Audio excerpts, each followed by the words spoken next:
Hello everyone, welcome back to another video. Here today with a variegated Ficus Benjamina that you can see right here. The goal for today is to turn this into a starter bonsai by taking it out of the pot it is in right now, especially switching out the soil. That is the main goal for this today.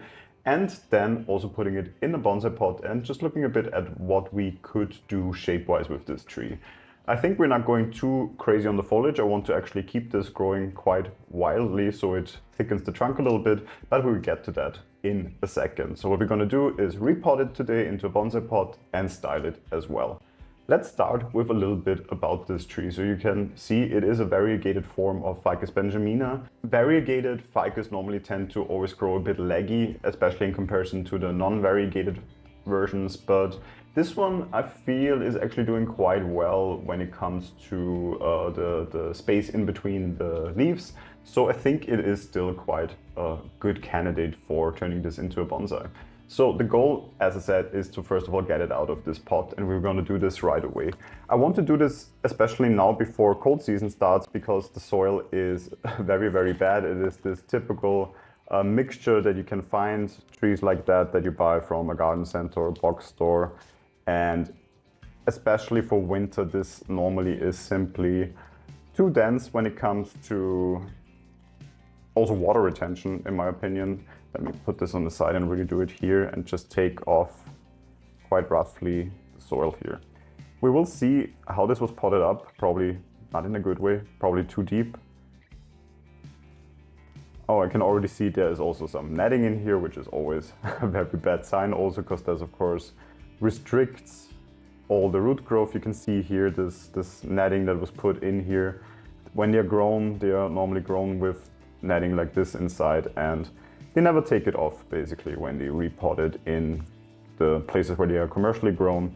But of course, when you keep this netting on, the roots will never be able to fully develop and nicely develop, and you won't be able to develop nicely radial roots, first of all. And that of course is something we want for bonsai.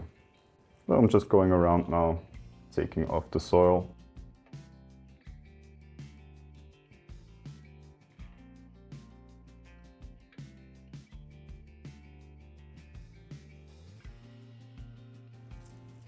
And we have 1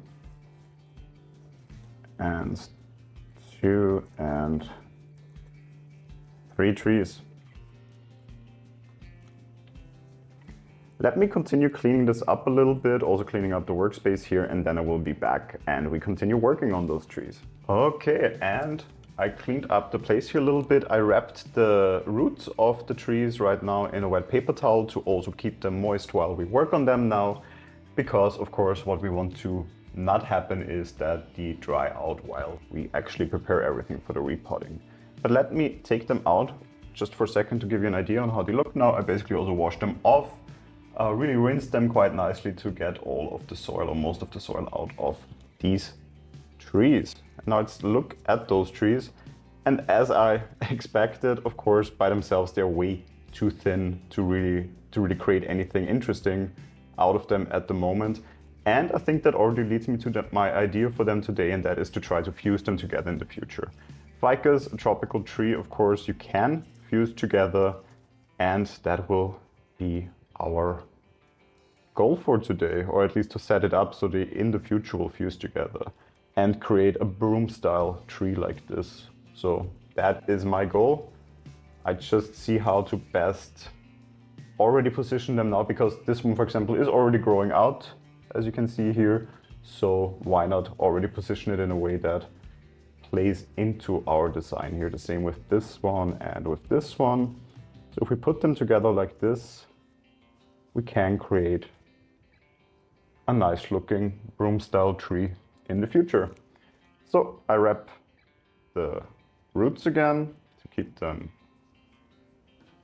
nice and moist, as we said, to not have them dry out.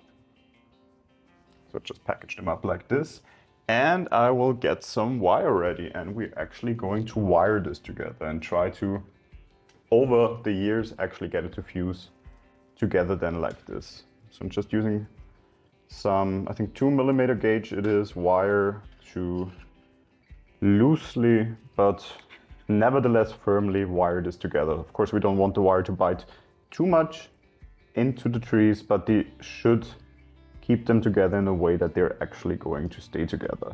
And as I'm moving up here, I think I will remove some of these lower branches down here because I think we won't need them in the overall design for this tree in the future. So I'll just go in here. For example, we remove, let me try to do this without actually cutting the wire. Remove this one here and potentially also this one and definitely this one because it's quite low. So let me just go around it already. Remove this one and probably also this one here. Why not? But I think for the other ones, we can keep them on the way they are right now. So let me just go around here still a little bit, making sure also here higher up the tree is nicely holding together. And that already gives us a nice looking trunk here from the size also quite nicely. Wouldn't go up too high now because of course we will prune this back over time anyway, and then we never know how thick this will actually develop still in the future. So it's good to keep still the possibility to also remove it in size and have still nice branches we can work with from that size. So I will cut the wire at this point. Also put this to the side and close the loop here. And there we go. Hopefully some fusion will happen here in the future, but as we put quite tightly and quite stable, I think there is good potential here for fusion. So let me again put the tree to the side, and of course we now come to actually potting it up. So I have just a basic blue clay pot here already ready. I already put in some mesh so the soil won't fall through the drainage holes then in the future. Let me make sure also the wiring in here is stable, because we will wire in this tree because as it has not a lot of roots and we use inorganic soil, it simply makes sense to wire it in. I use inorganic soil as I mentioned, so my standard mixture of different sorts of lava rock. It also has some pebbles that are somewhat fertilized also at the moment, so I won't need to fertilize for at least the first year, I would say. And some pumice is also in there, so really a very airy mixture that especially my ficus are really seeming to do well in. So I will create a basic shallow mound in here in the middle on which we will place the tree. So just some ground soil basically. And in the middle I make a little mound. Then we can take, of course, the towel or the paper towel off here. The roots, let me see if we need to do anything here. Yeah, I think the roots we will work on in the future, to be honest, to really get something radial going on. I might actually remove this root here because I'm not really happy with it. And those bulbous roots, they often then tend to become a problem in the future anyway on a ficus because this will go thicker and thicker. So that is definitely a design fault we can correct right away. The other roots are okay, I would say. Gives us a nice root flare here also in the future. Then definitely it makes sense that we have cut that one. So if we place it now, let's see how deep we should place it. But I think that actually is holding quite nicely like this. So when it comes to actually tying it in, I will see if I can reach around with the wire once and hook it to this side from underneath them, and it works. Could also lift it now with this one, more or less stable. Let me again reposition it a little bit. I think it's leaning a bit, so let me correct that. And like that, I'm happy with it. And then we just go around and of course fill everything here with soil.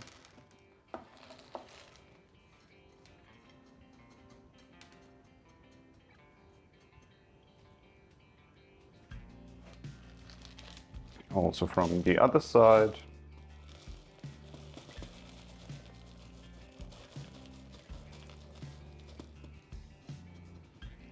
And even though it looks full already now, what we still have to do is work in the soil really in between the roots. And for that, I actually like to use a simple chopstick that we use and really work in the soil in all the still open nooks and crannies in here between the roots that we still need to fill. And you will see, actually, you really will see the soil still going down and creating somewhat of a hole, actually, where before you thought it is still really full and you already have filled the pot, and suddenly you realize, oh, there's still quite a lot of space in here actually that has not filled before. So really try to work it underneath the tree here. And by using just a chopstick, which is of course very narrow, we don't damage any roots while we're doing this.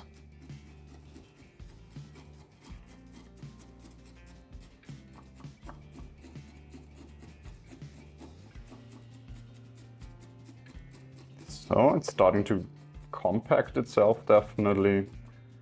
And let's see, we can now fill up this pot still. Maybe a bit more on the other side as well.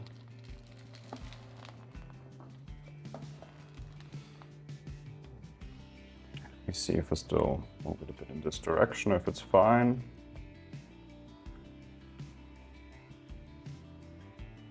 But this way I actually like.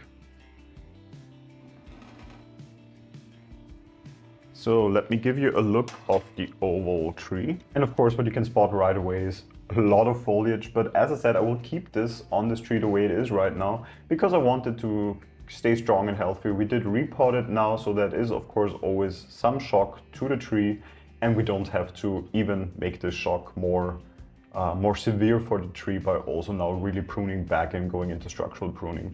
So for cold season, I will simply let it this way. Let me also show you the other side, which is basically looking the same, even a bit more bushy here from down still. But I will keep it the way it is right now for the entire cold season. And then when spring comes and I see a lot of new growth happening, then we will start to really also to after an initial time when we still let it grow, because of course we want also the trunk to increase in thickness, but afterwards of course we will also work then on the foliage and really turn this into a nice broom-style looking Ficus bonsai. And of course with this variegation on the leaf, it just adds some interest still to the oval tree. So definitely looking forward to working on this tree in the future. If you have any questions about this tree or any ideas for the oval shape and in which direction you would take a tree like that, or actually 3 separate trees that are in here, let me know in the comments. I'm always interested to hear your opinion on my trees and how you would also fare with similar trees or trees that are similar that you have in your collection.